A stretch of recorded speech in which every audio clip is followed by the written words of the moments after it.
Halo teman-teman semua, selamat datang di mata kuliah Hukum Usaha.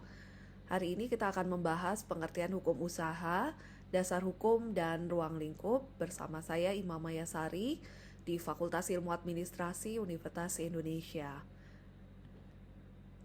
Perkuliahan kali ini untuk mencapai sub CPMK 1, yaitu mahasiswa mampu menjabarkan pengertian hukum usaha, dasar hukum, dan ruang lingkup.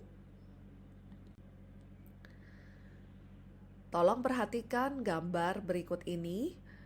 Ini adalah situasi di perpustakaan di mana mahasiswa sedang beraktivitas di perpustakaan. Jika kita melihat bersama ilustrasi dari gambar tersebut, let us assume you are reading this book in a library. The environment where you are is as much of a legal creation as it bricks and mortar, timber, steel, glass, and plastic. All the details of your surroundings are regulated by law, like building regulation, local government permit, and town planning orders. This affects the size, shape, and quality of rooms, driveways, stairwells, light fitting, doors, and window, and the position of the building on the block of land, as well as the building's power and sewerage. Legally enforceable agreements or contracts make sure that the building is serviced by power supply, water, and sewerage authorities. The construction of the building will have been carried out under many contracts. Jadi kalau Anda lihat sekalian di dalam ilustrasi gambar di atas, bagaimana banyak sekali aturan yang berkaitan dengan building regulation, local government permits, and town planning orders yang kemudian berdampak terhadap ukuran, bentuk, dan kualitas daripada ruangan, dan lain sebagainya. Dan hal ini juga diikat oleh berbagai macam kontrak, seperti halnya kontrak terkait dengan layanan untuk power supply, water, and sewerage authorities.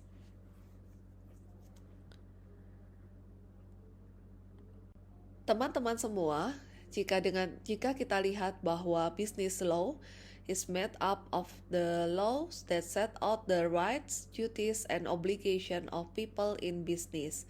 Jadi dalam kaitan dengan hal ini, hukum bisnis menyeimbangkan kepentingan orang-orang di dalam bisnis dan orang-orang seperti produsen dan konsumen, pembeli dan kemudian penjual, pemberi pinjaman dan kemudian peminjam.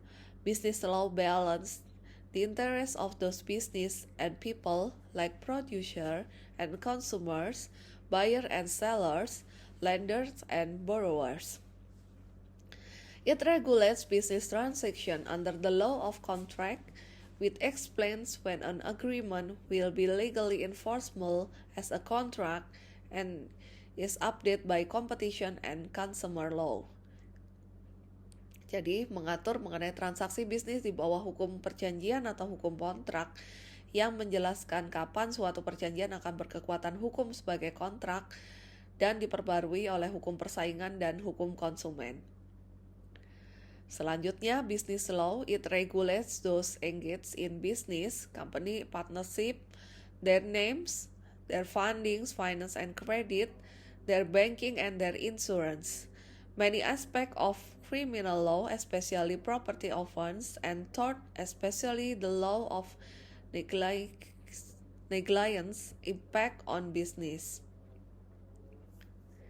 Jadi mengatur mengenai bisnis perusahaan, nama mereka, pendanaan, perbankan, asuransi, dan terkait juga dengan aspek hukum pidana, terutama terkait dengan pelanggaran-pelanggaran yang terjadi dan kelalaian yang berdampak kepada bisnis.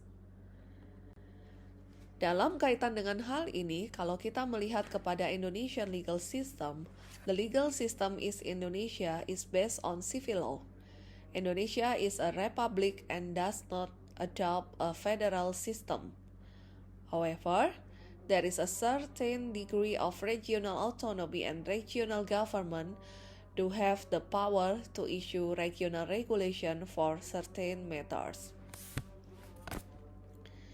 Demikian perkuliahan kita pada hari ini. Terima kasih.